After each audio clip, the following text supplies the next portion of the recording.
Spectrum Extra on Radio 1 FM 90. An extra hour of analysis and discussion of the topical issues of the week. Brought to you by Housing Finance Bank, a financial institution regulated by Bank of Uganda. Housing Finance Bank, we make it easy.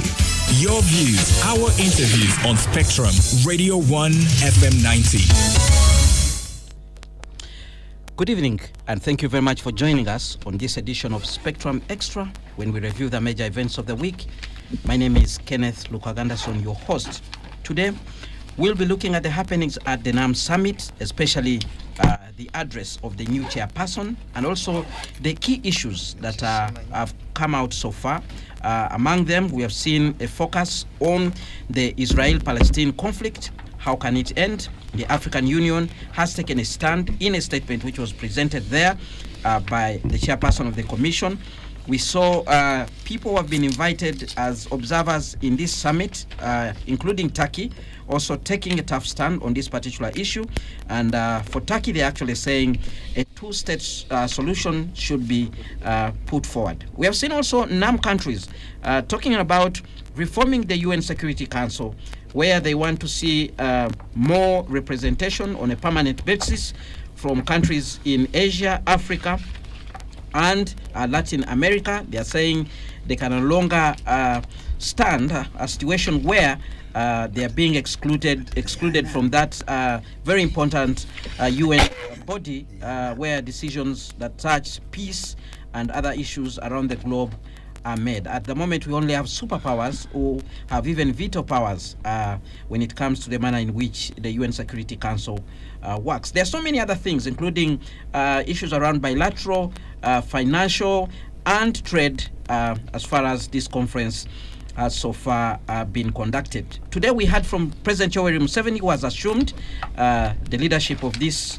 particular body, and he was bitter and saying the Western countries, the powerful countries, should stop interfering and giving orders to developed countries. He actually said their statements that are directed to such countries, telling them on what to do, on what the priorities should be, a sign of bigotry. He actually says some of them are sick, and he says they have no business telling countries like Uganda, where there are freedom fighters, to actually do what they want. We'll be looking at that statement and what it implies in terms of global dynamics when you look at the operations of the non-aligned movement.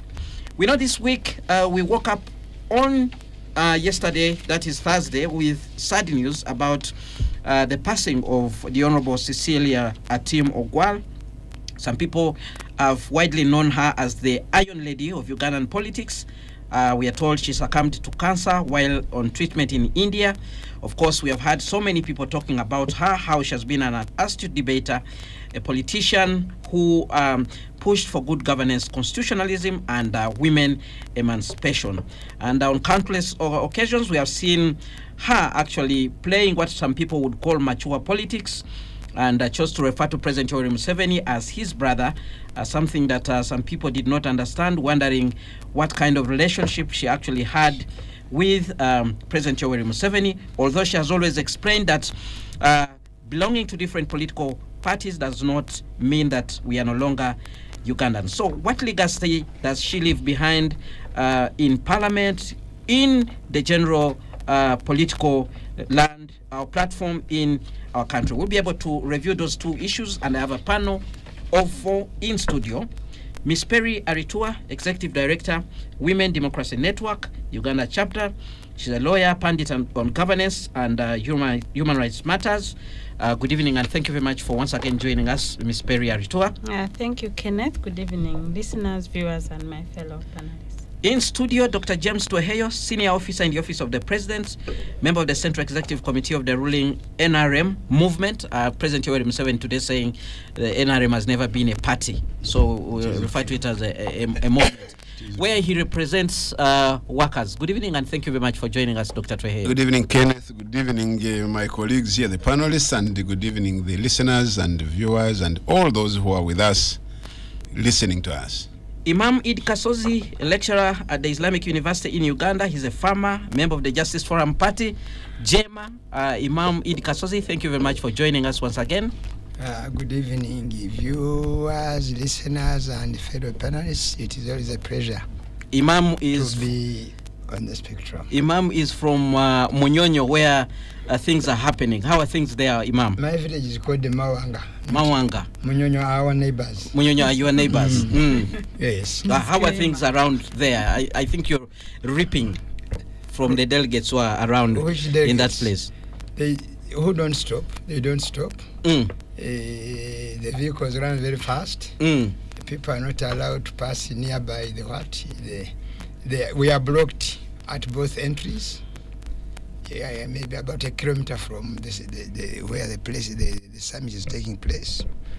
Maybe there was an attempt to repair our roads haphazardly, and the planting not flowers, palm trees, I think everywhere. The full-grown ones. Including, no.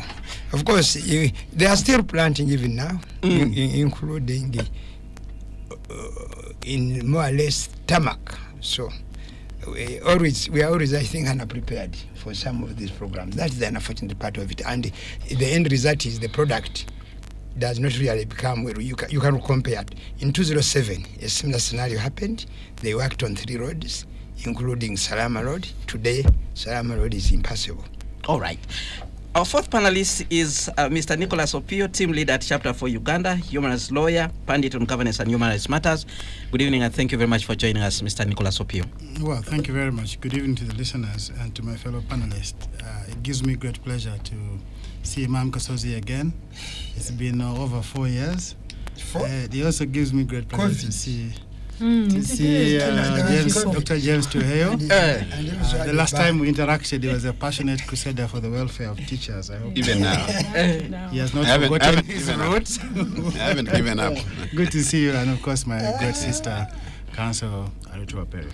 And you listeners, we do welcome you to be part of this discussion by sharing with us your views on the WhatsApp line, which is 0703 090 090. Help us to shape the discussion that is going on here in studio. Well, let me set the stage by playing a clip of the speech by President Yoweri Museveni as he assumed the chairmanship of the Council of Heads of State of the NAM Summit. Take a listen. The oppressors miscalculate when they use their temporary advantage in science and technology to think that they can use that to indefinitely oppress other people. The oppressed will learn, catch up, and defeat the oppressor. That is why empires always collapse. People are supposed to be free, not to be conquered by empires. We should only have free associations of nations, people of common or shared origin, interacting for mutual advantage with the peoples of the world. We, the resistance fighters of Uganda, are flabbergasted and look down with contempt at the philosophical, ideological, and strategic shallowness of some of the actors of the world. Why not respect freedom of everybody? If you say you are a Democrat, how can you say you are a Democrat and yet you want other people to be slaves? Why do you not seek to influence people by your good example instead of manipulation, lectures, and threats? These elements of exploitation are totally unnecessary and only propelled by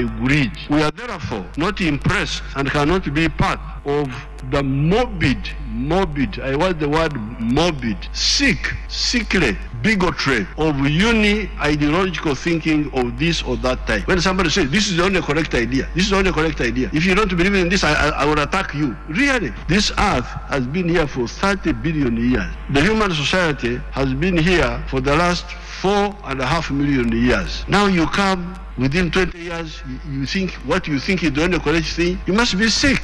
You therefore should not have the audacity to impose on the society you live in, let alone the world, your narrow, uni-ideological orientation. The strength of non-aligned movement should be used to exercise considerable influence, particularly at the UN, for the effective transformative process for a better common future. In the negotiations for the Pact of the Future, the outcome document of the upcoming United Nations Summit of the Future, to be held in New York in September 2024, we should clearly define priorities that favor developing countries by maintaining unity, solidarity, and collective coordination among our member states in line with the Bandung principles. I assure you all that my team, led by the permanent representative in New York, has my full support to chair the coordinating bureau of the non-aligned movement. Well, President Yoweri Museveni there, chairperson of the non-aligned movement summit of heads of state, giving his speech there. And we'll begin by looking at that speech in detail. And I'll begin with you, Ms. Perry Aritua. You've heard from the new chairman of the non-aligned movement, setting the pace. What's your take? Thank you, Kenneth. Maybe just to begin, that the non-aligned movement is unknown to many Ugandans. I was at a conference, I think 2 days ago, 17th year, and some people thought it was a girl's name. Others say, so Namugerwa, Nam, so people have no clue.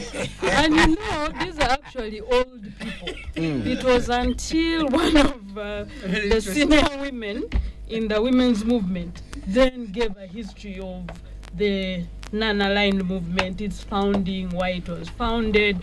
So I imagine there are also a number of our listeners who don't know what NAM is about and why it was formed. Maybe just for emphasis, it was formed in 1961, but that followed 1955 conference in Bandung. I think the president has mentioned Bandung, by the way, is in Indonesia. Most people also didn't know where it was. Then 1961, it was formed by 4 presidents then, the president of Ghana, there was Yugoslavia then, Egypt and India. And it was formed, one, to oppose colonialism and imperialism. It was formed to oppose racial discrimination, advocate for sovereign equality. And so those were some of its objectives, and then it was also meant to protect the nascent freedom of the newborn independent states. Because if you notice, countries like Ghana, many of the African countries were now getting independence at that time, same to Asia. So that's why it was formed. Now, fast forward to after the, right now, it's major, it's the 120 states are actually part of the UN.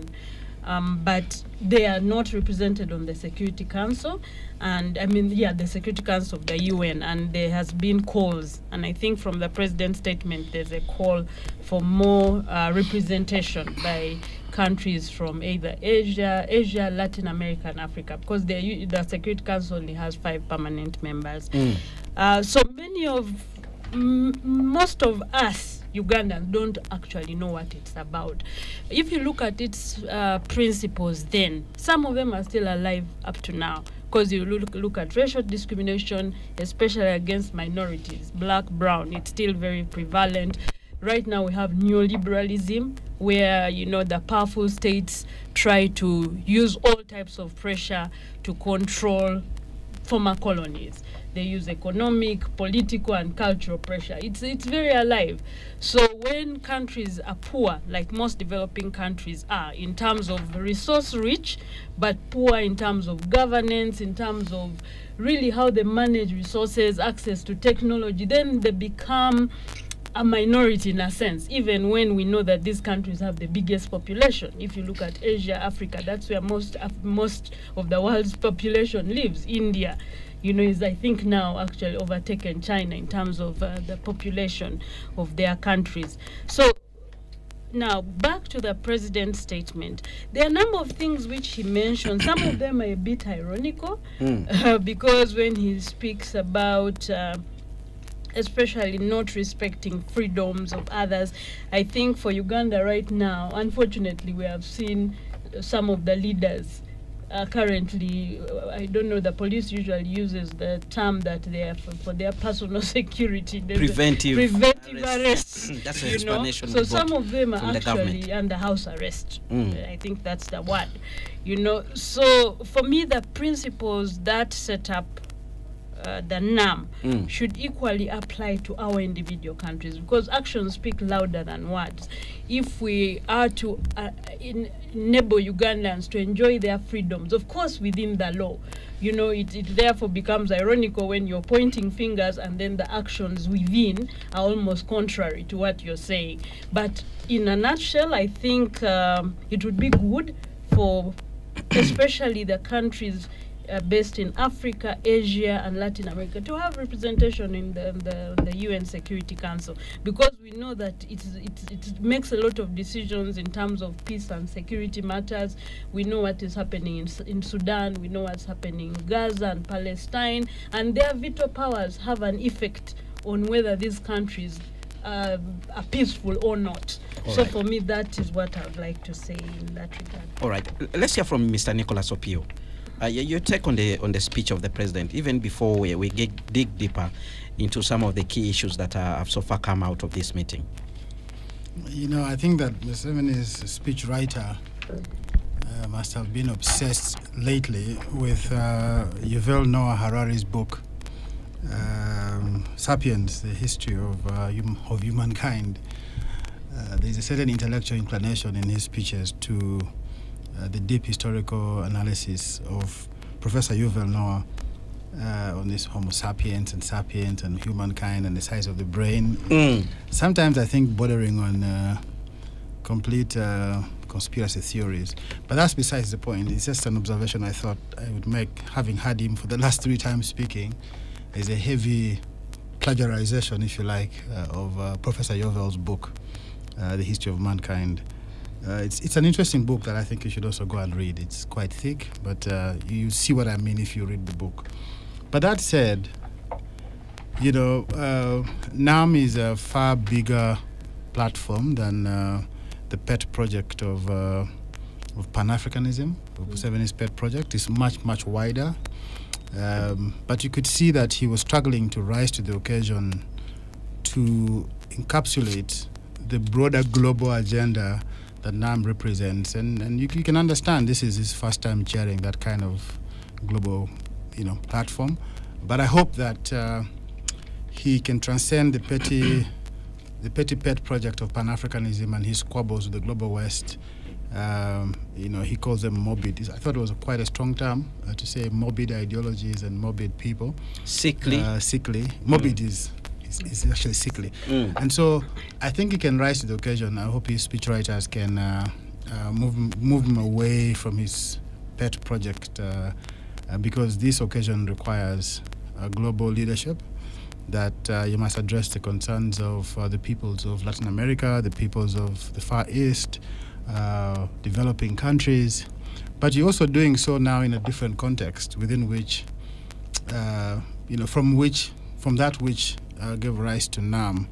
NAM was really against anti-colonialism and all of that kind of stuff, and that is fast spent. The trailblazing leaders for the NAM movement were people like Abdel Nasser of Egypt, Kwame Nkrumah, who were really fighting for the colonized states. And I think that objective is spent. The challenge for Museveni now is to reimagine NAM in light of contemporary global paradigms, because you can't hold on to the 1960s conception of NAM, and doing so, you must do so also within what I see as a condition of deep inequalities between the global West and the global South, really arising from, I think that it's a structural historical issue, but it is what we have, that even the man who is railing against the West depends on the West for his survival. I always say, and I've said this here before, that if I buy detergent and water in your house, I sure have a right to complain about the hygiene of your family members, including your wife or your husband. Exactly because you are still dependent on this global financial system and architecture should really call for deeper reflection and a bit of humility, because as day follows night, without them, you really will crumble. I mean, he himself has had to make an intellectual somersault. Came here as a Marxist, but he's become, I think, one of the most liberal, folks you can know, liberalizing Uganda's economy, selling away her public enterprises. So he's made intellectual somersault, and I think that he should be able to appreciate this thing. The third point really is to go back to, even just to remind ourselves of the founding principles of NAM in the Bandung principles. The first one really was about the observance of human rights. And that was foremost, the question of human rights. And yet, you are leading a group whose first principle was the observance of human rights and the UN Charter, including international obligations. And so we've got to remind our leaders about these principles, and that since he's going to chair this principle, perhaps he could be reborn and have a different conception and idea about fundamental rights and freedoms. As Perry said, you have a conference happening and the opposition is locked up in their houses for expressing themselves. You have poor people being thrown off the streets. I witnessed something very interesting last night. A palm tree that was drying, they took it out and brought a fresh one. So Imam has told you they're still planting, even now as we speak. They're replacing the drying ones with fresh ones. You had the stories of streetlights being removed from some districts being brought here. You extreme deprivation, extreme repression.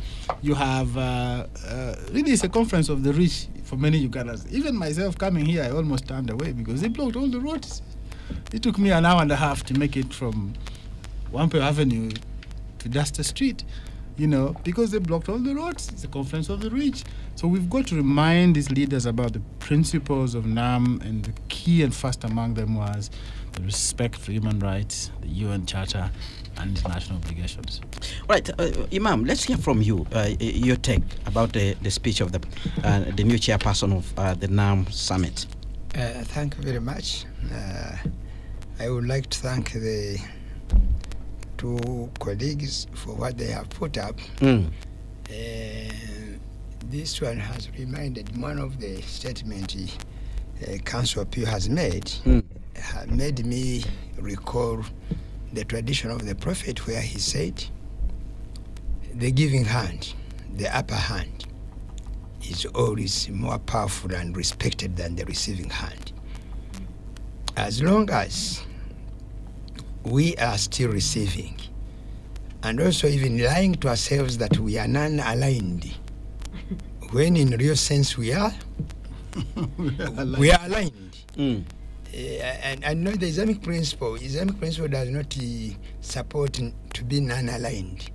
It supports being aligned, but you are sincere, you are open, and transparent. When you are administering justice, you are impartial, including on your own self. That even when you are making judgment on your own self, you should be as sincere as possible, as impartial as possible.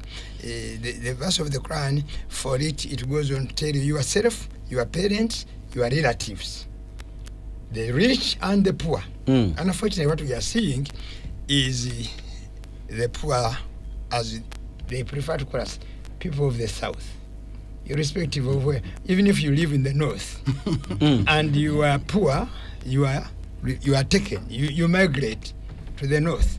And Australia, which is in the south, because it's powerful, it goes to the north. So those are some of the dilemmas.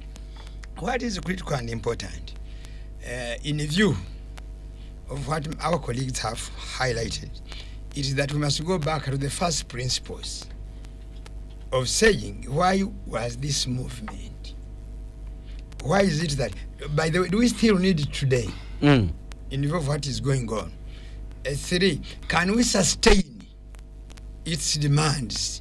Because the people they are talking about, was he Nehru, the one of India? Gandhi, was he Gandhi or Nehru? Nehru. Jamal Abdel Nasser, Kwame Nkrumah. The fourth country was which country? Yugoslavia. With Tito.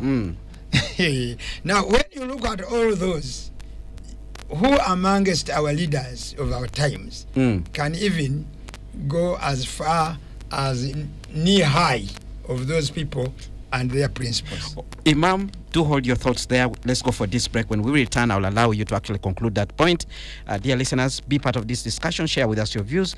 Use the WhatsApp line, which is 0703-090-090. Let's go for a break now. When we return, Imam Idi Kasozi will conclude his thoughts, and then we'll hear from Dr. James Tweheyo, and then sum up the discussion before we move on to the other topic. Keep your comments coming. Spectrum Extra continues after this break.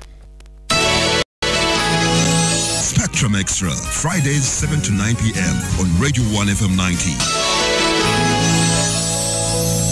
Well, thank you so much for joining us on Spectrum Extra as we review the major events of the week. At the moment, we are looking at what has been happening at the NAM Summit today.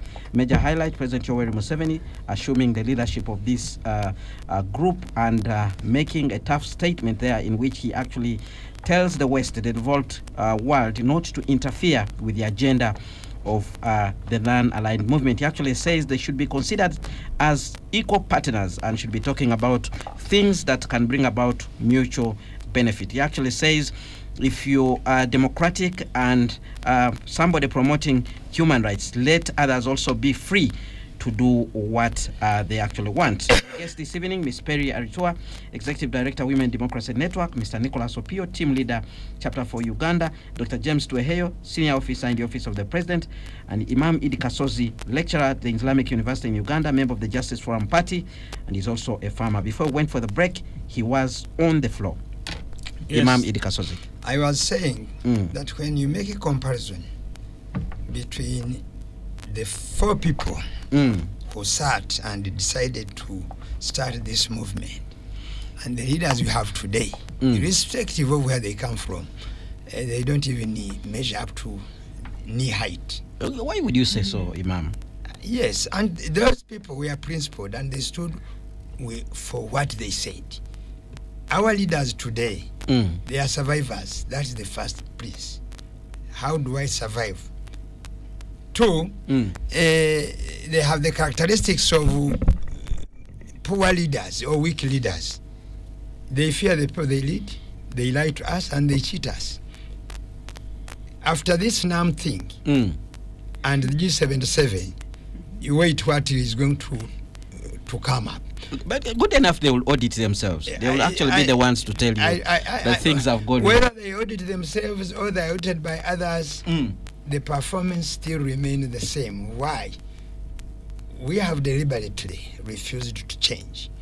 We have deliberately denied people who have expertise opportunity to demonstrate that expertise on behalf of our country or our countries. The few that have made an attempt, you know where they are. They are far away. So what is interesting, President Museveni is a good speaker. He reminds us a lot about history, much as he himself denied his own history. He wrote it down and later denied it and changed it. So is that so? Yes. Master said, you get the two. I have both of them. Those of us who have both of the two. Actually, you don't need to say you have both. They will come and steal the other if you are not careful. I'm telling you. I'm telling you. Because to some people, actually, there are two editions. Yes, holding it. There are not two editions. One was, I think, like if I use it, the Quran, it was rubbed off. The word has gone. God tells us in the Quran that He does not remove something He has given unless He has replaced it with a better one. But the new one is not better than the old one. Okay. For those who are critical readers. According to you. Those are critical readers. Therefore, in view of the words President Museveni has said, I would maybe say, as the chairman now of this group, now I think 135 countries. There are now 135 countries that are in NAM. He should let the leaders of these countries, especially those I have seen that have come, many of them, whom I follow where they come from, first implement what they want others to implement. They should create room for others to lead. They should listen. They should dialogue, and they should really help our communities to get out of, like the issue of pushing people off the streets. I am happy with them on that one. But the way they did it is what I am opposed to. And the second thing is, immediate after CHOGM, sorry, after this NAM meeting and G77, they will come back. That meaning you destabilize the people for no purpose. If you are not determined to tell them, please don't come back again, they shouldn't have jeopardized their activities. Because some of us who are community leaders, we are the recipients of some of these problems. I can tell you, ever since it started in our place, I don't know how many, the number of people that have come in my small office at the most, telling me that, my small capital was done away with. So that is, so last but not least,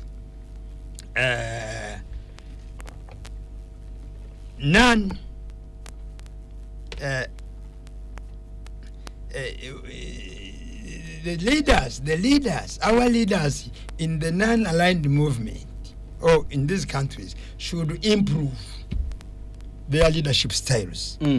They should respect, like I think Opio said, human rights. They should respect human dignity. They should respect. You see, in our state, I was looking at the economics of this country, and I found that I cannot issue a check of 11 million to a person. If I issued one, it will not be honored. They want me, may I make another transaction. You see, if I'm going to pay somebody 11 million, I have to make 2 checks. And every check is a cost on me. Then that means, therefore, our economic situation is not very healthy. Those are the issues, I think, what NAM wanted to address, because they did not want to be dominated by the so-called powerful states. But the powerful states will remain so. Then the issue of Security Council.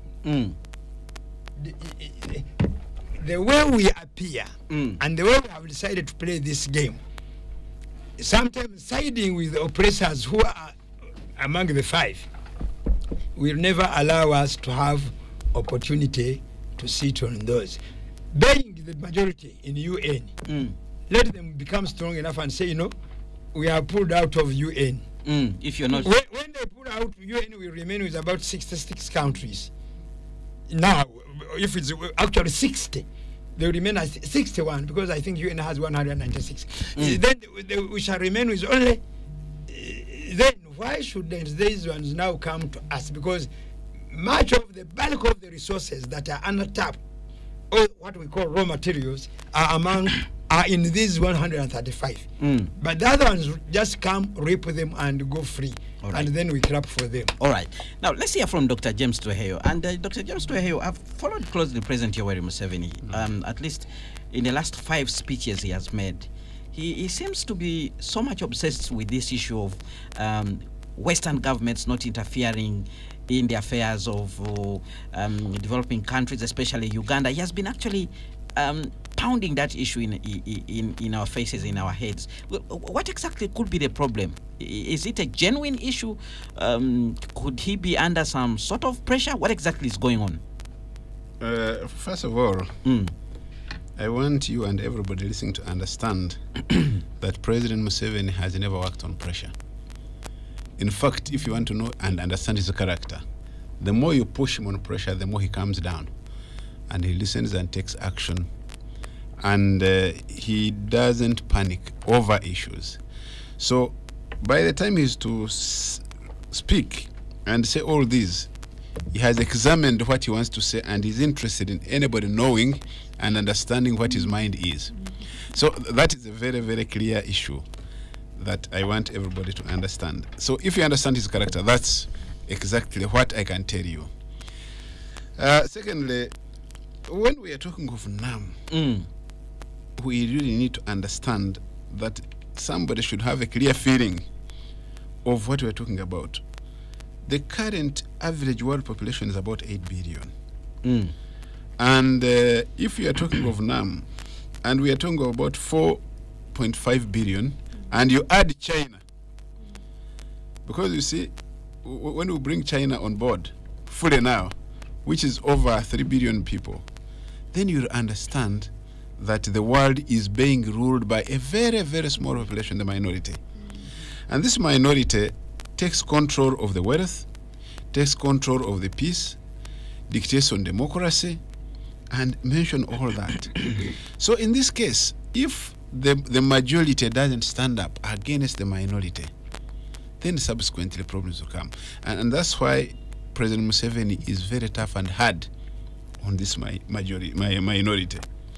And if you look back at the intent and the purpose of NAM, it was to make sure that at least peace is maintained. It was to make sure that there is promotion of economic growth. It was to oppose colonial impact and the military alliances. It was also to make sure that they protect the environment and human rights. Yes, you can talk of anything, human rights and all that. In Uganda, we have issues ourselves. Yes, we have issues of human rights, but we also take advantage sometimes of situations. Somebody was talking about some of these roads being blocked. Somebody was talking about some of our colleagues in the country being asked not to leave home. You know, there are some situations which we need to look at realistically and ask ourselves, why? How should we handle this?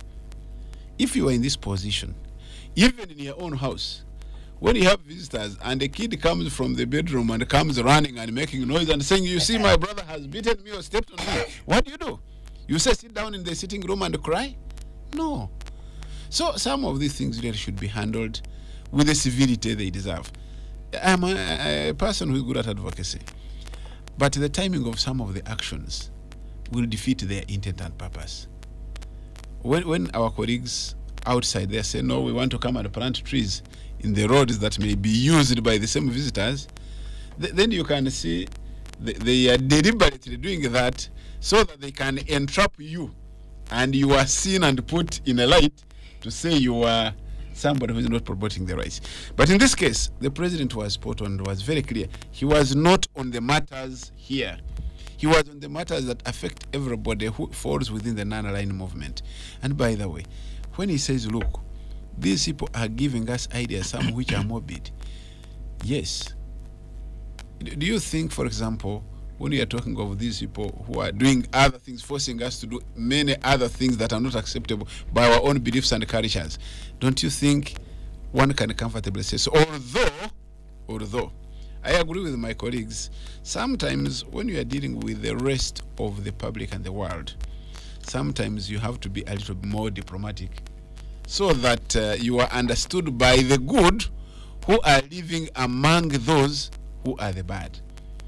Because I want to believe that not everybody who is in the north, as my brother Imam Kasozi was saying, I don't want to believe that everybody who is in the north is as bad as all those people in the north who dictate over us. Even there are some people who say, no, I think what we're doing is not right. That is why slave trade stopped. Of course, there were other reasons why it stopped. One of them being that it was no longer profitable and economic to use slaves when you could use horsepower and other forces that could produce work easily and faster and less costly. But also, there are those among them who are saying, look, this is not right. So I think that's where I would say, yes, sometimes there is a need for polishing. But that one should not divert us from the intent and the purpose of this NAM conference. Yes, there are some flaws. Yes, the flowers could have been planted late, which in my view is not proper. But would we have left it? Perhaps sometimes let's also take advantage and take chance. Now that the visitors have come, let's watch the space and see whether these flowers will grow. We had a chance with Chogam. Actually, in some places where they're planting palm trees, I think during that time of Chogam, they were planted. What happened to them?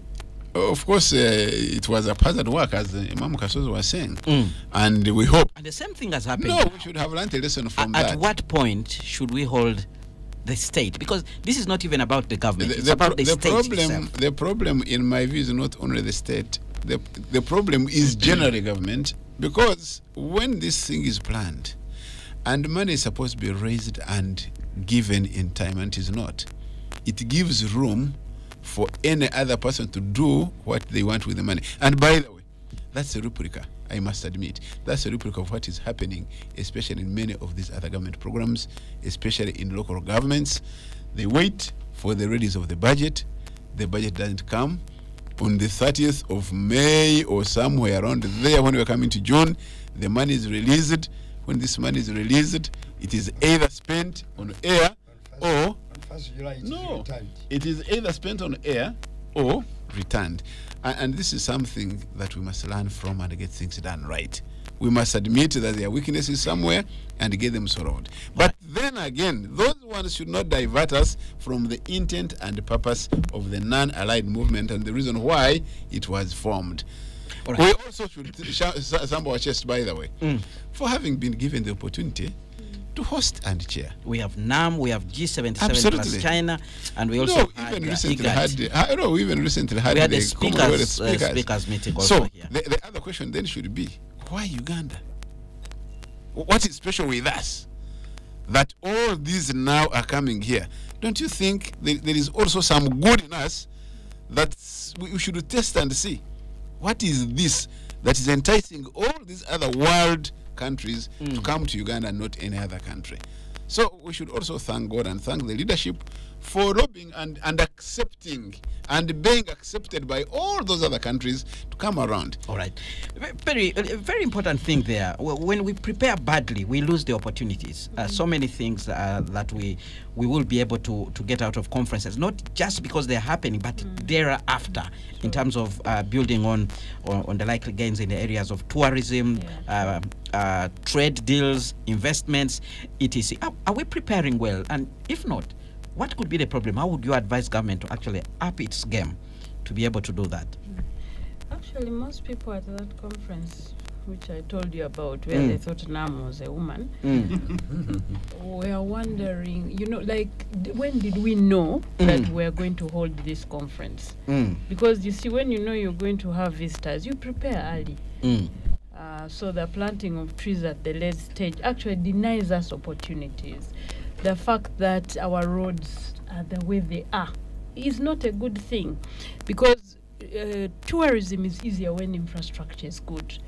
And that's why most of our neighboring countries, especially those who have worked on infrastructure, Tanzania, Kenya, Rwanda, have really invested in building their roads. So you can see the difference between them and us when it comes to infrastructure.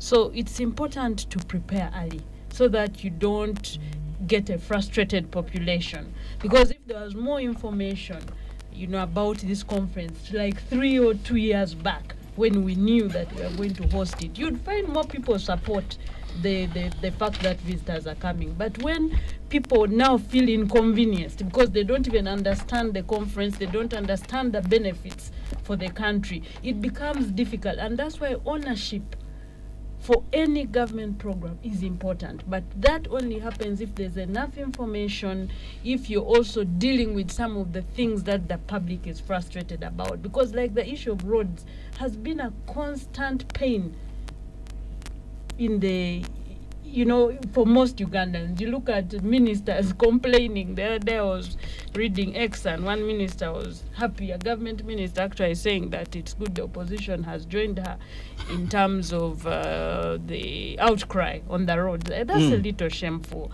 So I think if we prepared early, we would reap the benefits. The population would be ready. We would know what is it, how do we benefit from this conference? Because I can tell you, most people actually don't know how Uganda benefits from this conference, especially unless you are within the circles that have prepared for it. But other is the ordinary Ugandan, maybe who even has merchandise which is locally made, may not know how they would benefit from this conference.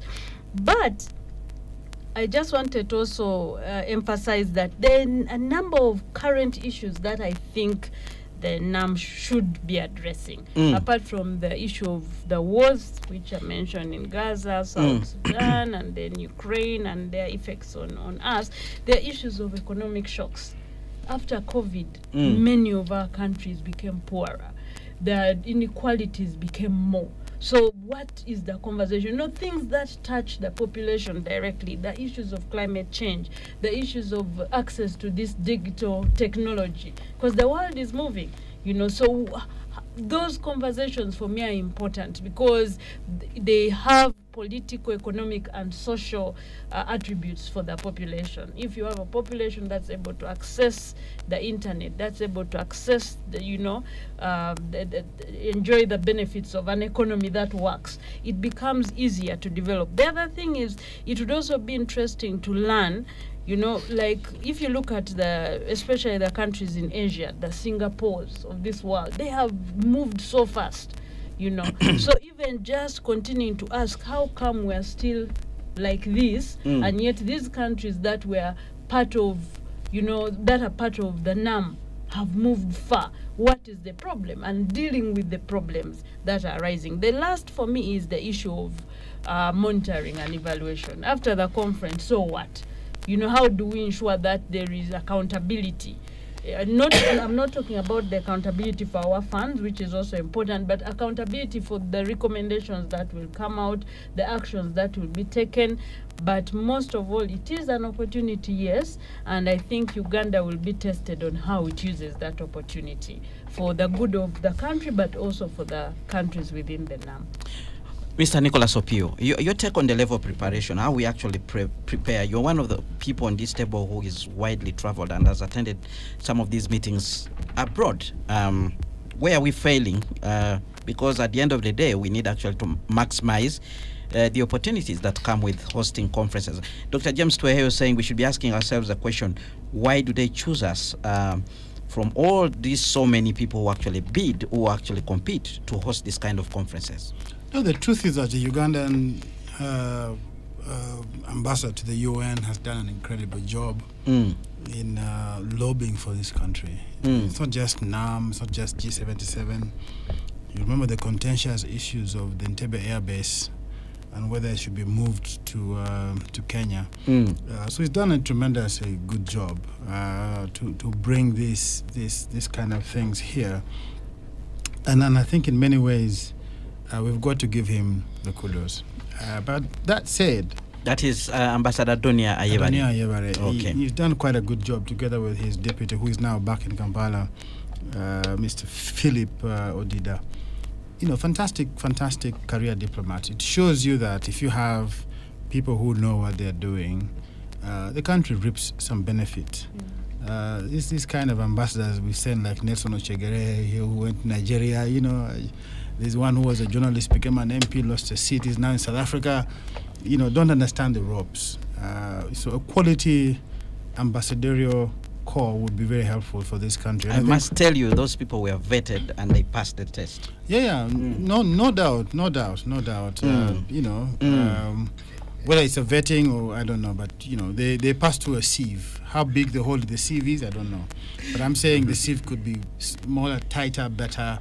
We have people who are really, really career diplomats who know that they are carrying the country's interest.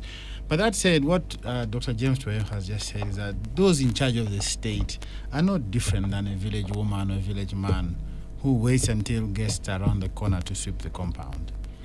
That's really what it boils down to. You have people who just do not care. They just don't care. Could it be a question of resources? Dr. It is not resources. Tweheyo says resources come in late. It is not resources, and I can tell you it's not resources. First, it is just understanding this kind of processes, what it takes to hold an event like this. There's a deep lack of understanding on how to put up an event like this.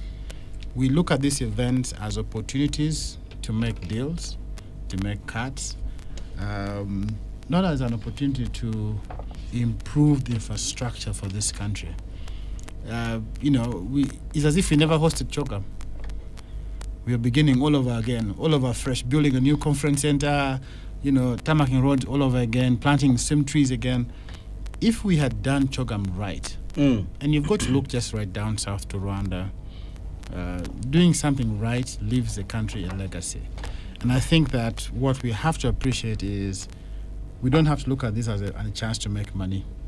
I've been in spaces where I've had, people, civil servants complaining because for NAM, they had a NAM secretariat, a organizing committee, and so people at KCCA folded their hands. Yeah, it is your NAM, you organize it.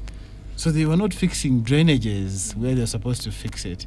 we were putting pavers on Mukwano Road just a day before NAM started, because the technocrats folded their hands because there was nothing for them to take home. And so we've got to rid ourselves of the tendency of corruption and just how we view these events as a way to make money, not as a way to develop the country's infrastructure. It's sad, go to the airport. This whole thing about the airport has been improved. How many terminals are there in Entebbe Airport? They just improved the arrival, the beautiful entrance and exit. And not purposely for now. This has been a project. Absolutely, it's still going on. But even what the I'm expansion of the airport is still going on. But the point is that we present these kind of things as if we do it for the event. But the last thing is to say this, that let's do this for the country, not because of NAM. Okay? Let's do this for the country, not because of NAM. The point that the opposition leaders are seeking to make is that you're doing this because of NAM. The problems exist. Here are the problems. So they should hear that and say, don't pave roads because of NAM. Because the roads that are being paved and done well are NAM roads, the roads where delegates pass. But deep down in Kololo, today I was driving on Prince Charles Avenue, which is the longest avenue going through what is supposed to be a place full of ambassadors. It's full of potholes. It's just full of potholes. And so let's do this for the country, not for NAM. All right. Spectrum Extra on Radio 1 FM 90. Let's go for a break now. When we return, we'll see the views that are coming in from the listeners via the WhatsApp line, but we'll also be looking at the possibility of actually the things that NAM is deciding on taking effect. Will they actually be implemented, or we will be hearing the same things in the next meeting 3 years later when it actually happens in India? If I'm is it in India? It should be in India from what we've heard. Spectrum Extra continues after this break.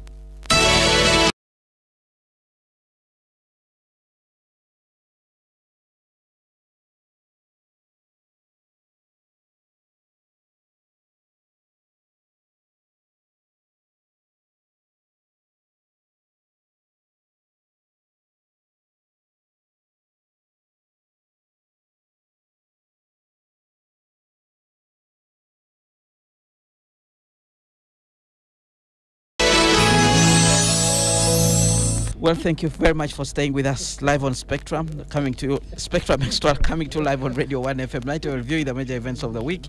My guest, Ms. Perry Alitua, Executive Director at Women Democracy Network, Mr. Nicholas Opio, Team Leader at Chapter 4 Uganda, Dr. James Tueheyo, Senior Officer in the Office of the President, and Imam Idi Kasozi, Lecturer at the Islamic University in Uganda, and me, your host, Kenneth Lukwago Anderson. Please share with us your views via the WhatsApp line, and already I have some comments coming in. Let's sample them, and the panelists will be able to actually respond to you depending on the issues that you have actually put across.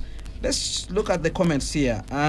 Somebody is also asking, how about flyover at Spear? I think this is the same discussion we're having about infrastructure.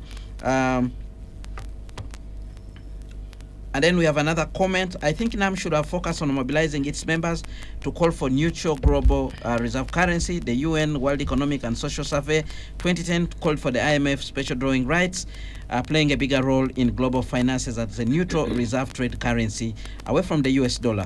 For the last 3 years, the value of the US dollar against NAM currencies has strengthened. This has increased the debt stock of NAM countries and also increased the price of global commodities for the global south. This is what we should have discussed at NAM, not condemning Israel, Russia, America, or Iran. I think the summit was a used flop with a weak agenda, sadly. We should have used this NAM conference to call upon the UN to have a new Bretton Woods moment to reform the global financial architecture. That's a comment coming in from Louis Kizito. Okello Patrick Bonyo from Busega. NAM can claim what they cannot deliver. NAM should focus more on economic empowerment of its member states. The already powerful NAM members should help the struggling members by creating meaningful business atmosphere. The business of attacking the West, you need them at some point. It's just confusing the ordinary person. Then somebody else writes and said, NAM outlived its founding objective, which was not being aligned to the West or East during the 60s, when countries were fighting for self-governance and avoiding being in the Cold War politics. However, today a developing country cannot claim to be non-aligned because our budgets rely a lot on foreign aid. That's world donations, grants, World Bank and IMF, etc. Now, our funders have to dictate a number of things in our countries, whether we like it or not. Then we have another comment. I have nothing to say about NAM. Well, that's another comment from Sharif. He has another comment there about the Honorable Cecilia Ogwal. We'll sample that comment when we begin discussing issues of the late Honorable Cecilia Ogwal.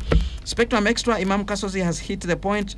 All the autocrats are now more aligned with China and Russia. They are pretending to be non-aligned.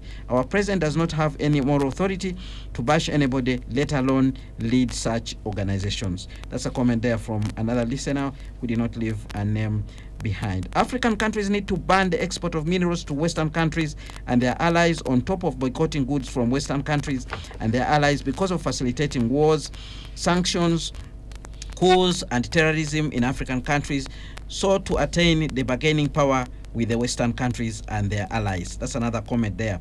Thanks a lot for the show. That is somebody called AJ Job, listening in from Namungona. President Museveni wants to run after people who support his Pakalast leadership, like China. He's against the U.S. because the U.S. changes leaders. Let him stop making noise when America is still helping and supplying mosquito nets. And then he says, rip iron. Good evening, Kenneth. In the news, President Museveni is elected NAM chairman until 2027. Can someone remain chairman even if he or she is not president? Well, I can say President Yoweri Museveni was not actually elected. There was no election for him to win. He just assumed the position of chairman because Uganda is the host of NAM this time around. Well, those are some of the comments coming, but about nothing. All right, these are comments which are not related to this particular topic. Well, we have heard from the listeners, and some people actually saying NAM has outlived its original intentions. Imam Id Kasozi, will these people be able to actually implement these things they have been talking about? I don't want to agree with those who say it has outlived, when the first principle is about human rights. Human rights will be there forever. The only thing is actually reorganization and moving with the times. Because at least colonialism was defeated, but neo-colonialism is on. Two, independence was attained. Independence of what? Changing guards. But in terms of political, economic, and sometimes even social, look at SAGE, the project called SAGE. It is for the elderly. It is externally funded, and Uganda, as I think my colleague has put it, it has fed its own obligation. Somebody has said here that we are even getting mosquito nets. And the reason, and he knows the organizations that are paying money. That's why I think he's saying we cannot buy them. But the problem is not about that. Actually, the problem, much as my brother here to you has said, why Uganda? Okay, somehow. Somebody who is not very critical, he sees Uganda, which is a very peaceful country.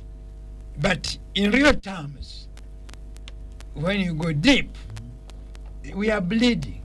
Recently, I have been talking. That's why there are soldiers at every corner. Recently, I talked to one of the senior leaders of the National Resistance Movement. As their advisor. What our cries as individuals is the same with him. He will tell you how he's not happy because of, I think, nepotism, corruption, lack of national spirit, which he's talking about.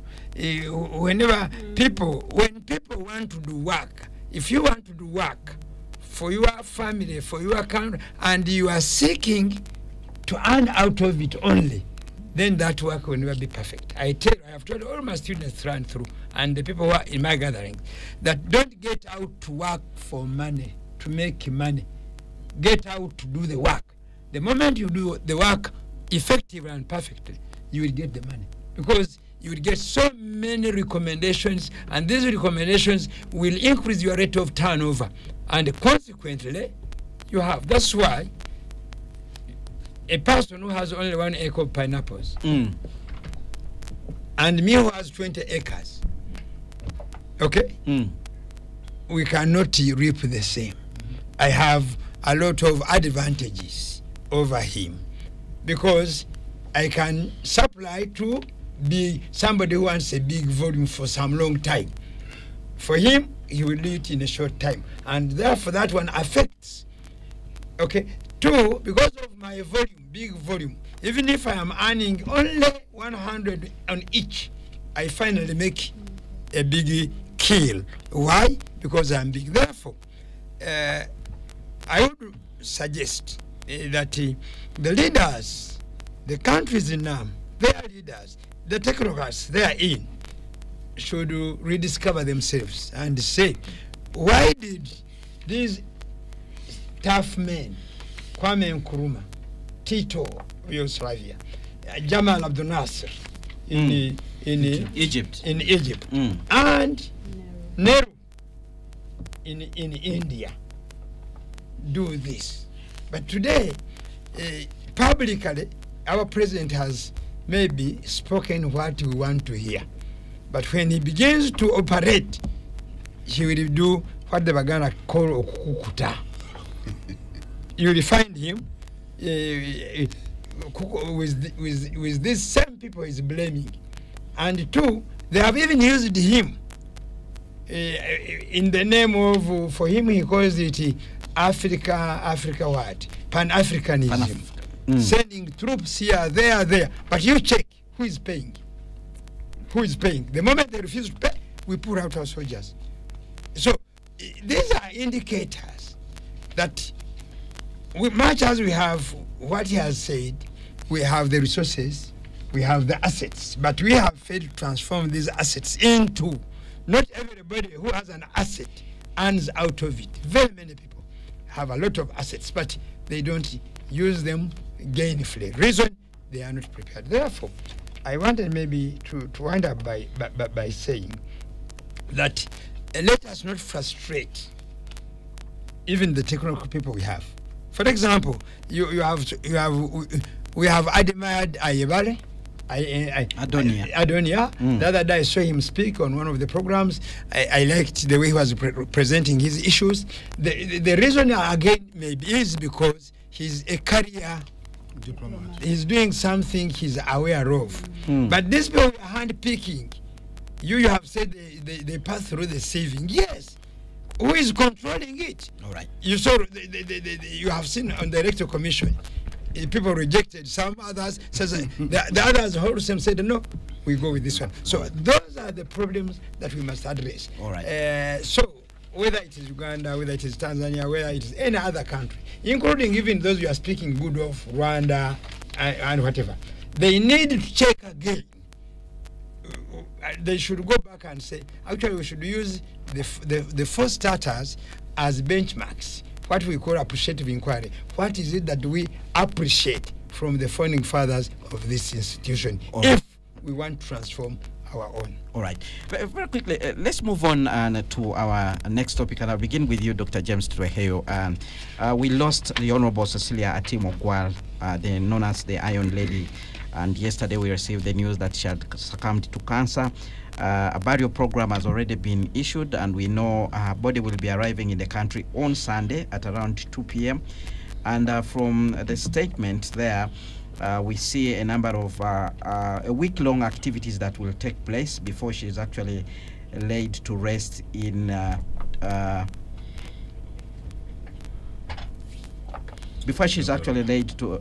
rest in Lango sub-region, where she actually hailed from. From your, so many things have actually been said about the Honorable Cecilia Ogwal, and how she conducted herself, the kind of politics she played, her contribution to governance and development in this country. Let's hear from you. What do you remember about her? What is her legacy as a politician and a leader in our country? I have seen and heard the Honorable Cecilia Ogwal. They used to call her Cisse quite often, a number of people. I grew up looking up to her.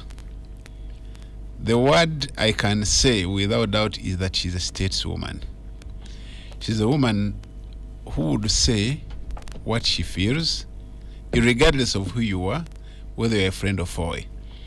She was somebody who would believe in what she believed in without necessarily degrading and looking down upon what other people believe in.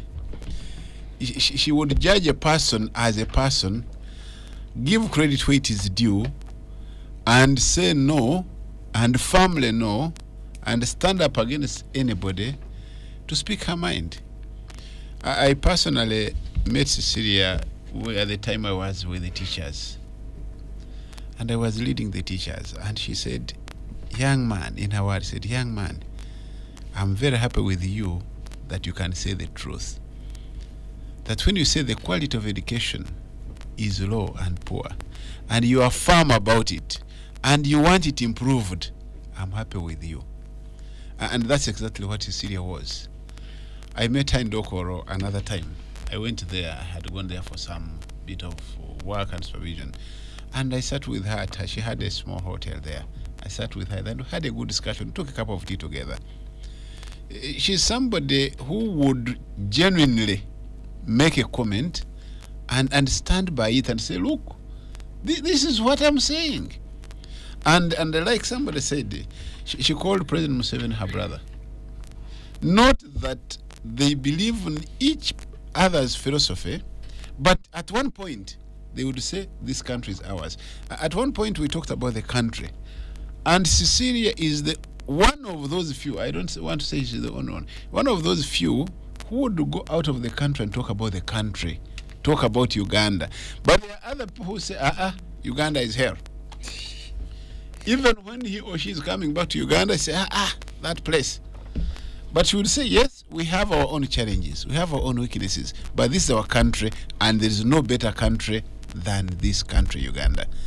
So I think really we have lost somebody who would stand up in Parliament and speak, and everybody would admit that she was an eloquent speaker, very eloquent. Everybody would admit that even in Parliament she would whip both the opposition and those in government. And they all believed in her and respected her. So I don't think really we shall get somebody to measure up to her. I don't know. But by God's grace, other people will come up to fill the gap. But she's somebody we have lost. And I really extend my condolences and sympathies to the family. I knew her husband personally. So it is very unfortunate that we have lost her. All right, from the official burial program that has been issued by the Speaker of Parliament, actually she will be buried in Kole district. Yeah, it's that's what we are actually seeing, and that burial will take place on Saturday the 27th of January 2024. Imam Idi Kasozi. Yes. I have had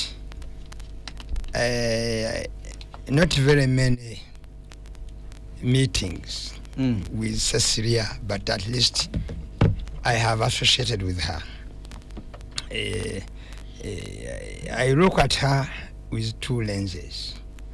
Lens one, when she was in the Uganda People's Congress, even at a time when UPC was tough talking, I think she used to hold her breath. Two, when she crossed over and became, I think, FDC. And I have had opportunity to interact with her in her own constituency. I don't recall the year, but some time back, maybe 2018 or 2017, we met in Bata. Bata is some kilometers away from Dokolo. And she was a person for all. Bata Muslim Primary School, Bata Mosque, Cecilia constructed for them what we call Waqf, a three-shop building for the community to get resources to support the school and the mosque. People have described her as a very strong Catholic, but that did not stop her from doing a development activity for Muslim her, faith. for her people.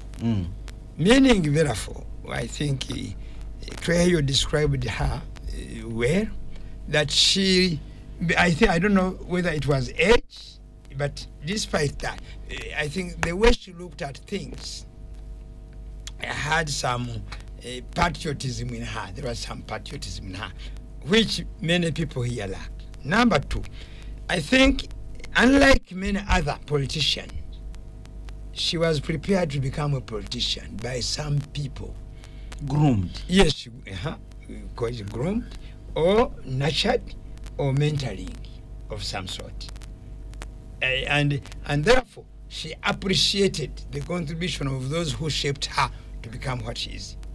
The bigger problem we have today goes back to even the what they call, what we are discussing over the technocrats. Many of our politicians do not come to work for this country, they come to reap.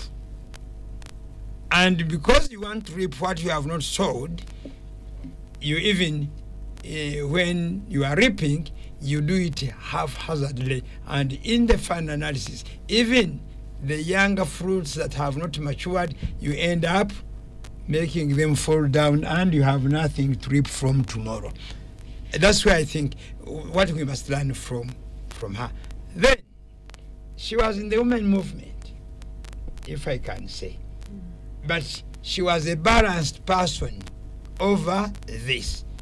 And despite the fact that probably Mr. Ogwar may not be very much known, we do not see anywhere people saying, because of her position as I think Deputy Secretary General of UPC, later almost at the time she headed the UPC herself, now as a Member of Parliament for all those years, we don't see anywhere that she has issues in the family because of the position. Absolutely. That to me gives her a plus. God, the one who created her, has decided to take her. We ask the Almighty to have mercy on her. All right. We'll be coming back to you to dig deep on some of the issues that you have talked about, especially on the leadership side. Let's hear from Ms. Perry. Thank you, Kenneth. I think for me, first is just to send my sincere condolences to her family. Her son, actually, I went to school with one of her children, Joshua. Oh. Will go out, and it's always painful to lose a parent. So my sincere condolences. Now, if you listen to and read what has been written about her, she had qualities that were admirable across the board. Keywords that keep standing out: consistency in terms of the things she believed in. She was not wavering. For those who know how we ended up going back into multi-party politics, she played a very big role. And because of her persona, the kind of person she was, she was able to say certain things which most people would not say. So she was very courageous because she believed in the things that she was doing. She has also been described as assertive, which is true if you listen to her, competent. And for me, those are qualities of leadership that should be emulated. I think for any politician in this country, when someone like, when you read about the Honorable Cecilia Gwal, who passed on Thursday, what do you learn? For me, is the question. Where everyone has very positive things to say. Of course, she might have had her flaws, just like any human being, but her contribution to the politics of this country, to the business community in this country is known. And that's the other thing that for me stood out, is that apart from her being a politician, she was also a businesswoman. You know, she worked in the bank, housing finance. So that tells you that you cannot only be a politician without having other things that you do to earn a living. Because one of the dangers we see right now is people get into politics thinking that is where you earn. And that's why they end up doing things that are not good for the development of the country. They end up abusing their offices to get quick money. So for me, her whole life's legacy is lessons. In the women's movement, many of us knew her because she was in a number of spaces where she would come to talk to women who are aspiring for elective office, those who are already in elective office. And, you know, her demeanor in terms of being able to work across the board, regardless of where these women hailed from, also shows you that she valued democracy, because one of the key principles is tolerance, that even when you don't agree with someone, you can still work with the person. But she was principled and driven by values. And I think those are things that many of our politicians can learn from. Yeah. Mr. Nicholas Opio. Deepest condolences to Mzee Lamek Ogwal for the loss of his partner, to the family, the children, Joshua, and the boys and the girls, and to the people of Lango and indeed the entire country. I think the country has lost an exemplary principled leader who has inspired so many people in this country. Her loss at a time when there is a deep deficit of credible women leaders really is a very, very huge loss. I don't think any of the people in Parliament, including the Speaker, can put her name in the same sentence as Imat Cecilia Atim Barbara Ogwal. She was really a person in her own league. Our loss is a huge loss. I have known Imat Cecilia since I was a kid.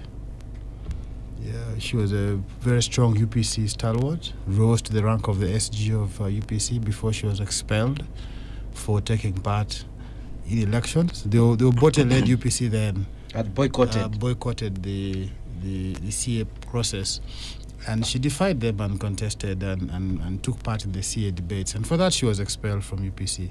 My own late father was a strong member of the UPC, and through him I met Imat Cecilia when I was a senior 1 student in Gulu. Alongside the former Guild President of Makere, Dennis Okema, Imat Cecilia had come into Gulu town to make the case for multi-party politics and wanted to speak to young people. And alongside the late Badru Wegulu, she came along with the late Jacob Olanya, Reverend Willie Olango, Absalom Ongom, and held a meeting with young people at Peche Stadium. I recall that very well because I was inspired by, her eloquence, her drive, her commitment. And later on, when I became an attorney, first when she asked me to write a memo for the Lango Parliamentary Group when UPDF soldiers were killed a chief in the fight over a ranch called Maruzi Ranch. And the Lango Parliamentary Group had come together to petition the president over the actions of UPDF. And she invited me and called me my son to draft for the Lango Parliamentary Group a memo that they would take to Rakichura to meet President Museveni. The second time we had an interaction on a very professional level was when she was involved in the oil debate in Parliament. She wrote a minority report. She asked me to help her write that report, and I authored that report for her. And she used to call me son. I really, the last time I spoke to her is when I came back into the country, and she called me. For some reason, I had lost her number. If you listen to her on the phone, you might think it was a man. And I said, yes, sir. And she scolded me for mistaking her to be a man. And she wanted to talk to me really about the Anti-Homosexuality Act. And she was convinced that they had made a mistake especially to her on the title of the law.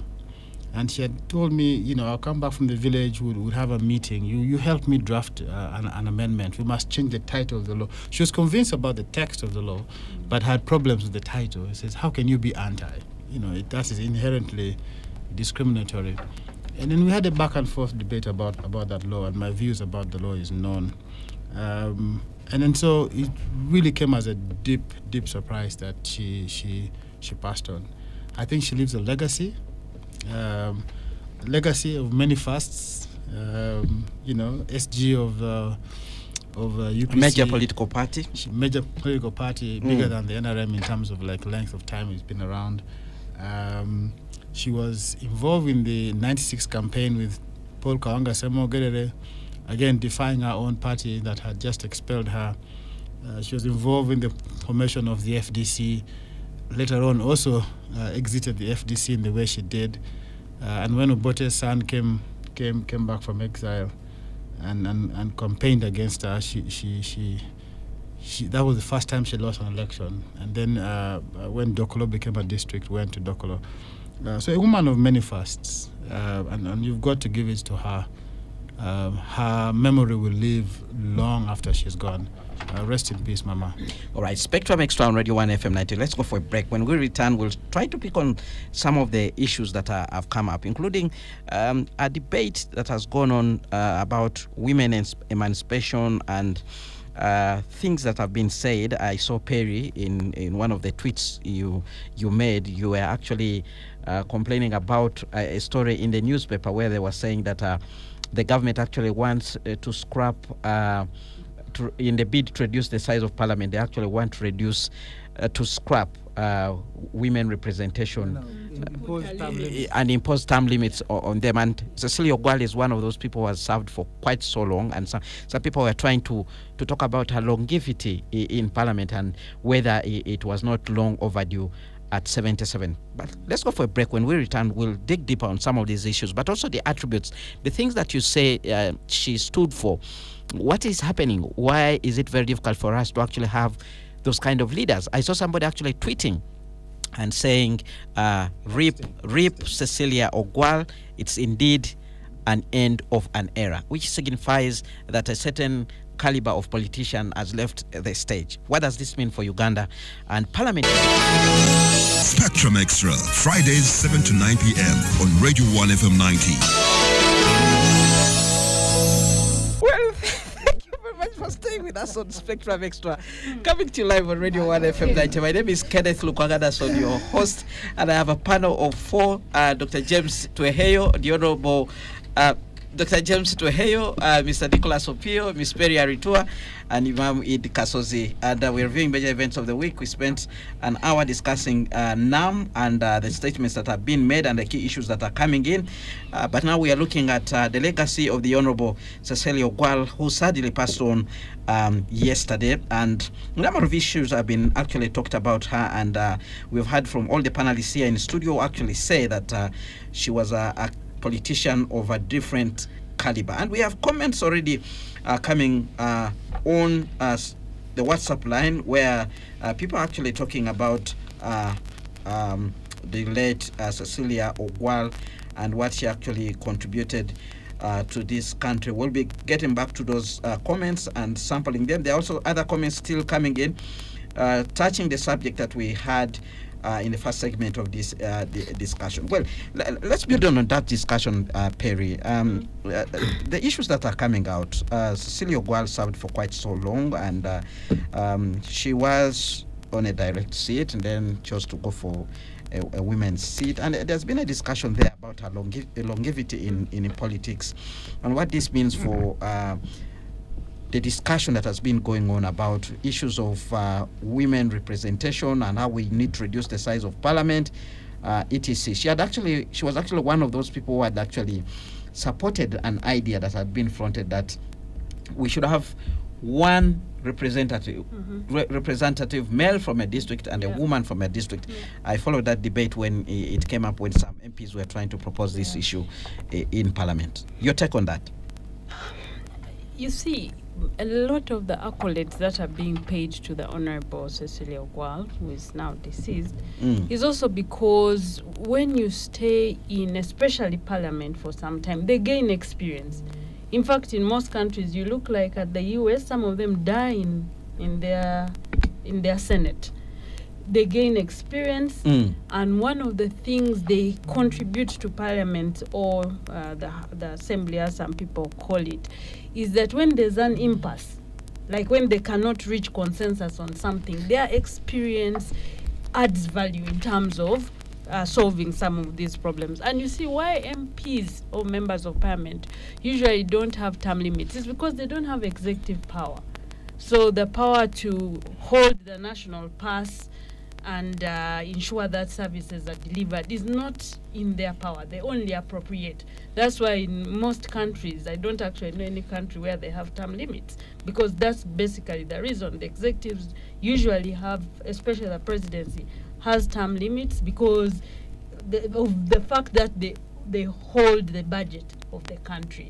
And an election helps the population to judge whether they should be re-elected or not. Now, back to the conversation on how, some of the proposals that have been made over the years, is that it's true we need to reduce the size of Parliament, but you cannot reduce the size of Parliament by infringing on Article 21 of the Constitution, which is about discrimination. So you cannot single out one group and say that we will put term limits on this group. Instead, Uganda is party to the African Charter on Democracy, Elections and Governance. There is an article, I think 23, clause 3, which says that legislatures which are states that are party to the convention and their legislatures should strive towards parity, where you have 50-50. So she was not speaking in a vacuum. When we sign on to these conventions, part of it is to domesticate these conventions. If you look at the Constitution in Article 33, it talks about equality, especially in politics. So one of the things that we can do to reduce the size of Parliament is make the district the constituency. Right now we have 146 districts. So if you multiply that by 2, you'd actually have cut the number of MPs by almost 50%. Half. Exactly. So that for me is a better recommendation, because then you are not going to exclude one group from Parliament. Because if we, for instance, if one day we woke up and there was no affirmative action, we would only have 14 women in Parliament, because those are the ones who represent constituencies. So you cannot limit one group from accessing leadership by putting laws that are not favorable to their representation. The population of this country is largely female. We are slightly over 50% of the population.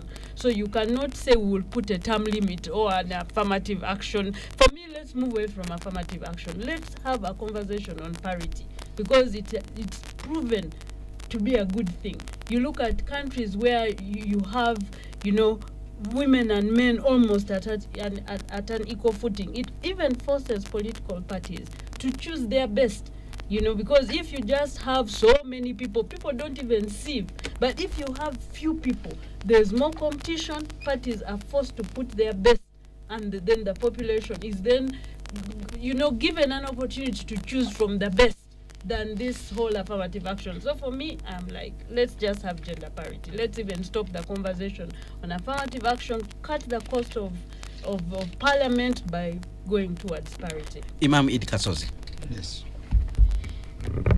On this issue of reducing the size of Parliament and the issue of addressing women representation, reflecting on the legacy of Cecilia Ogwal and the long time that he has been in public service as a politician.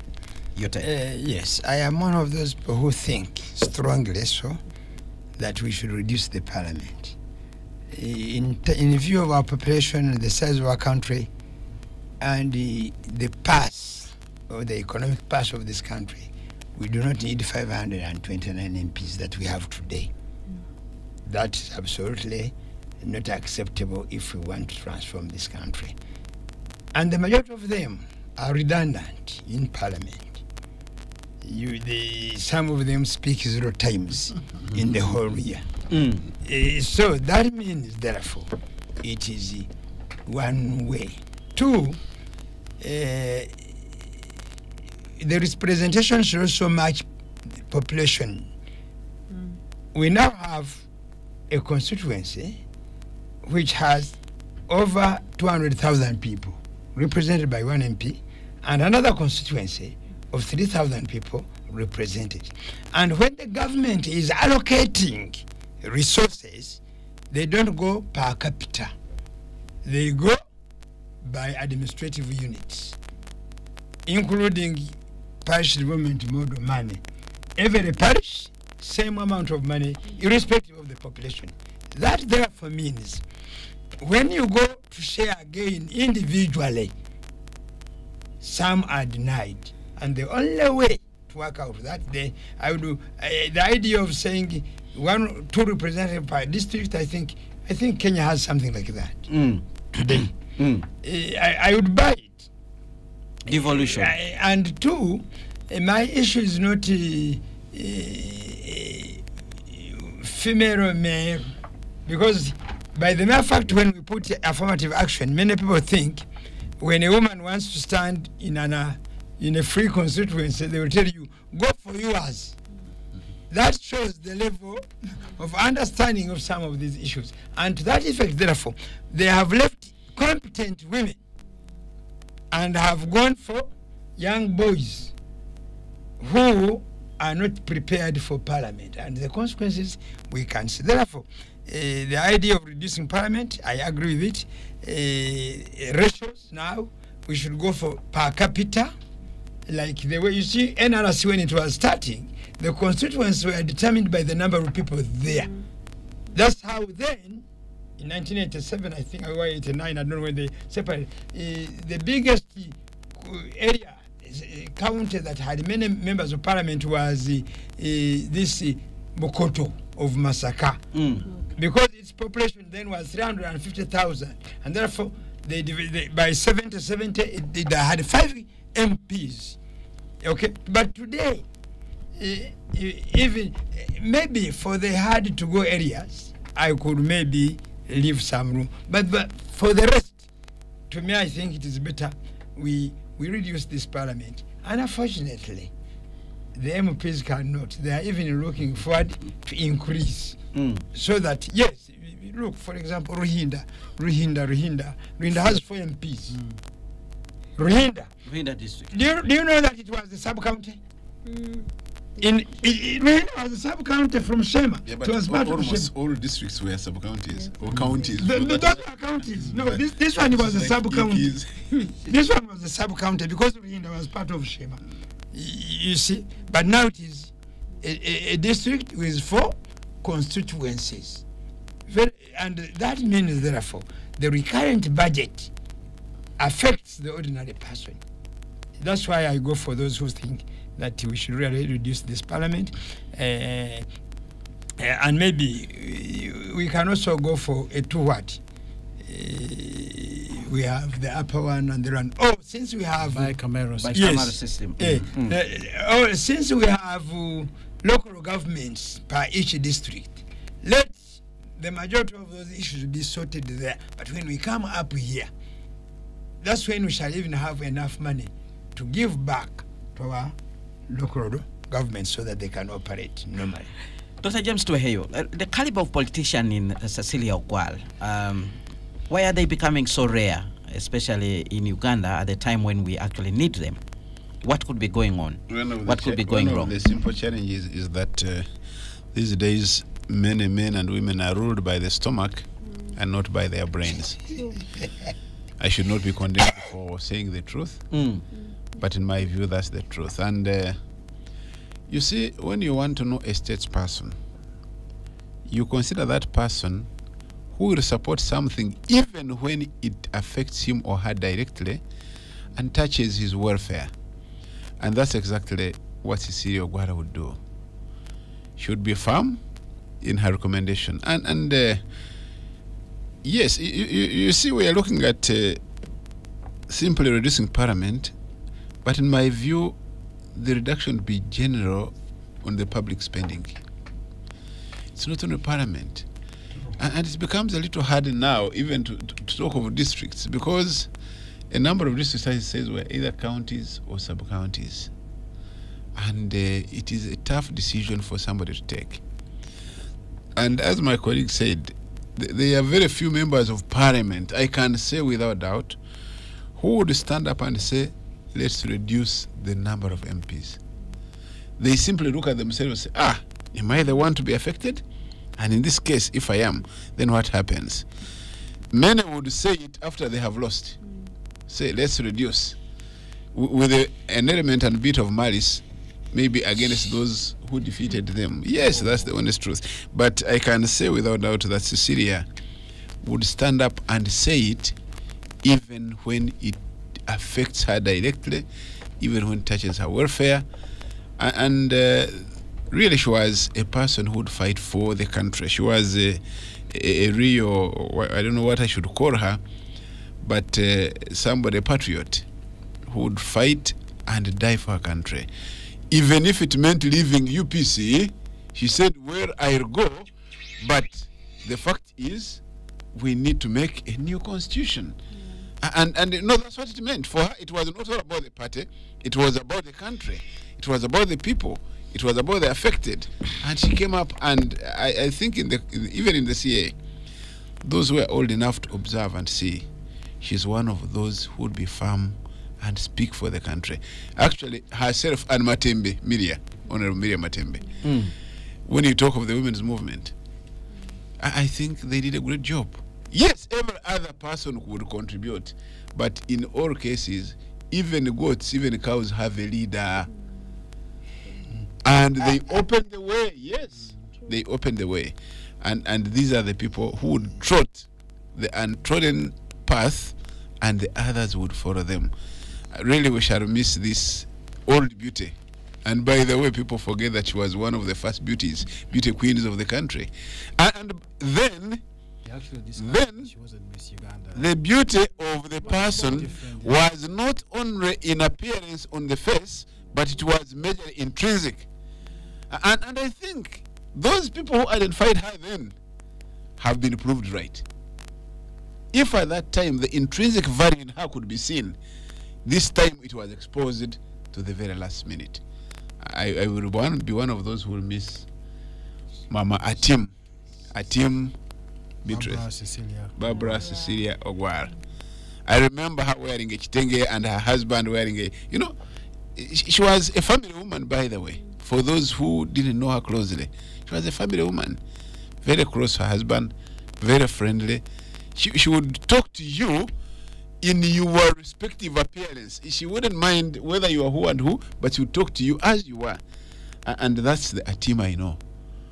And really, in this case, the fight for the women, but also for the country. Hers was not centered only on the woman. If the matter came and affected every other person, she would say, no, this one, yes, I would say it is good for the woman, but in some cases, you would say what is good for the goose is as well good for the gander. That's the Cecilia. Mr. Nicholas Opio, same question I put to Dr. James Doheyo, the caliber of leaders, what could be going on? Is it a problem of grooming? Is it a fact that we are having so many young people rushing into positions of authority, of leadership? What could be the problem? The caliber of leader she was? Well, first of all, I think we've got to pay due respect to Amat Cecilia and not really begin to discuss this preposterous proposal for term limits for women MPs alongside a statement to honor her. I think she deserves better than that. And so those who are rushing to use her death to reopen a political debate really are not being respectful to her legacy, are not being respectful to her person and to her family, and I think we've got to pay her due respect. We can have that discussion. Let's lay Mama to rest. Let's celebrate her legacy. Really, many things can be ascribed, to come back to your question. But it is a slow degeneration of governance under the NRM. This is what they've given us. Think about the nature of politics and how people are sent to power. In the NRM elections, they line up. A very archaic system of voting They line up people. If your wife or husband lines up behind somebody else, they are pulling each other. It is absolute chaos. No decent human being wants to subject themselves to such a cake, crude, and demeaning process. Elections are about bribery. We've allowed elections to be about bribery and about money. No serious person who has to rule this country based on issues wants to be a party to that kind of process. Elections where if you are the president's opponent, he calls you HIV positive, he calls you derogative names. Really, it takes a lot of guts for people to stand up and take part in that kind of election. So it is a slow degeneration. That is even reflected in Museveni's cabinet. The first 10 years of Museveni's cabinet had people of stellar performance, stellar record. I one time told a minister on this show, I said, imagine Dr. Bulira, who is an ICT expert, as a minister for ICT, and then we come to a physics teacher really, as a minister of ICT. You can see that that is the path he has chosen, that people who have intellectual orientation, deep commitment to this country, perhaps are seen as a headache to the system. So what do? Stuff it with all manners of what he calls fishermen and women. And that really is what gave us. But you also have to look at our education system, Ken. When I grew up, Makerere was a bastion for debate. Like, I walked from Mukono to Makerere to sit and listen to Sir Udo Doma Day, where Professor Barria was debating with Juko, intellectual discourse, where Professor Joe Loka Onyango was debating with John Jean Barria, deeply intellectual debate. We were groomed to think, we were groomed to be analytical, to be questioning. But the education system we have now is giving us the kind of people we have. I sit on interview panels, sometimes I fail to find anyone to employ. They can't even write letters, application letters. So we are in a society in deep decline, the impact of which we shall see much later. What we are calling primary education is really a joke. And what they are doing now to what they call the syllabus, the new curriculum, absolute joke. And I think that the impact of these on our country will be felt much later. And that translates into the kind of MPs we have. We have people who, a bulk of majority of them came from Radio 1's Chimeza at Obligato. They were just rabble-rousers and noisemakers, people who call into FM stations, in some cases, teachers and local councillors, the ones who have now been stuffed in Parliament. Radio 1 Chimeza had some seasonal debaters. Oh yeah, I mean, it did have. They also ended up in the House. It did have, but it also gave us, whatever Penny is, God bless her, the producer of Chimeza, Jakana's wife. They had some great people, Dr. Kayondo, and you can say, but you also have some riffraffs who then found them. Some of them are now ministers. They used to walk in flip-flops here and cheap silk skirts and sweating from the armpit and smelling like shit. They're now ministers, and okay. That's transform. Focus on what they are now. That's where you come from determines who you are. People transform. We should talk of what we are and not what we were. We have comments. We have comments. Has a lot what you are. But what we hear has dropped what most of you were. And that's the most important element. You can't talk of your quality. You can't talk of your quality when the quality people cannot consider your quality. You get a place. I reflected on Mawazo week in Makerere and the brains it could gather. Mamdani. Yes. The Kabwejeres, the Lech Karujiles, the Kakwenziles, Professor Kibiaruhanga. Yes. And this guy from Kenya, what's his name? The Kenyan Nyongo, who died recently. There was somebody called Nyongo. It was just deep debates. Now you go to Makerere, it's like a primary. It's a primary school where the vice chancellor has to see if a professor is teaching. Yeah. Well, we have some comments coming in. Now that the freedom square is no longer free, so what do you say? Somebody writes in and says, Spectrum Extra, of course, it's an end of an era from the Cecilias, the Winnie Byanyimas, the Miriam Atembes, now being replaced by praise singers. The party NRM has not allowed real leadership to flourish, and that's Uganda's undoing under President Museveni. Bastardization of intellectuals. Cecilia, God bless her soul, she survived that fate. And then we have another comment coming in from Robert Nkumi, who says, Spectrum Extra, Honorable Cecilia is one of the politicians who will be missed across the country. I admire her for her articulation. In a sane country, who would choose the current speaker over her? Unfortunately, by the time she died, either by hindsight or age, she had become an opposition acceptable to NRM. The country will dearly miss her. That's Robert listening in from Kumi. Henry Rice says, we shall miss Honorable Cecilia. The country wishes her well to rest. The social media fraternity didn't celebrate her death like they did to a certain general.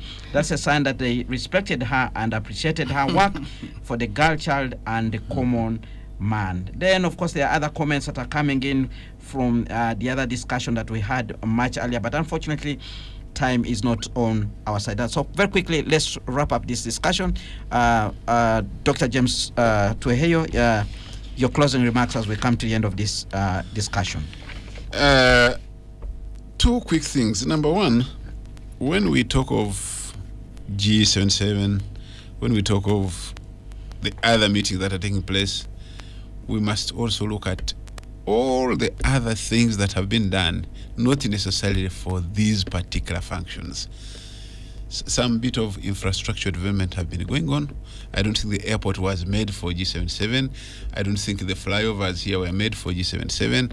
I don't think, but of course there are these cosmetic things that were there, which sometimes overshadow the most important things that were done for the country and not necessarily for the preparations for this visit. The second issue is, in all cases, we may have our weaknesses as a country, we may have our flaws, but at least there is some good in us. The fact that the whole world decided to come and sit here and share with us. And lastly, I mourn my good friend, I mourn a good politician, I mourn a mother, I mourn a family woman, I mourn Cecilia, the beauty queen of this country at one point. Ms. Perry Aritua, your closing remarks in a few seconds.